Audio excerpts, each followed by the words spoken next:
হাজিগণ হজ আদায় করেন। এ মাসের ৮ তারিখ থেকে হজের কার্যক্রম শুরু হয়। ৮ তারিখে ইয়ামুত তারবিয়া বা ফানের দিবস। এই দিবসে হাজিগণ মক্কা থেকে মিনায় গমন করেন। পরের দিন ৯ জুলহাজ ইয়াম আরাফা বা আরাফাতের দিবস। এই দিবসে সকালে হাজিগণ মিনা থেকে আরাফাতের মাঠে গমন করেন এবং সারাদিন আরাফাতে অবস্থান করে আল্লাহর জিকির ও দোয়ায় রত থাকেন।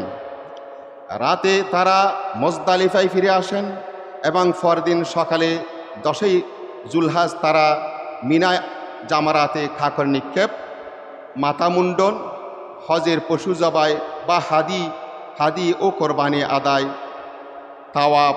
তাওয়াফে সাই ইত্যাদি হজের আহকাম পালন করেন। পরবর্তী ২ বা ৩ দিন তারা মিনাতে অবস্থান করেন। সম্মানিত উপস্থিতি, যারা হজ্জে গমন করেন না, যাদের আল্লাহ তাআলা হজে যাওয়ার তৌফিক দান করেন নাই, হজে যেতে পারে নাই, তাদের জন্য জুলহজ মাসটি অত্যন্ত গুরুত্বপূর্ণ মাস।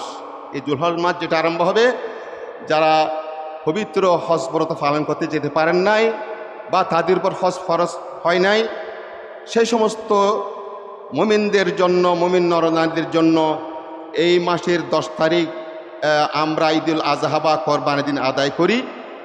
এছাড়াও এ মাসের প্রথম 10টি দিন মুমিনের জন্য অত্যন্ত গুরুত্বপূর্ণ ফজিলতের দিন, যেই বিষয়ে আমাদের অনেকে সচেতন নয়।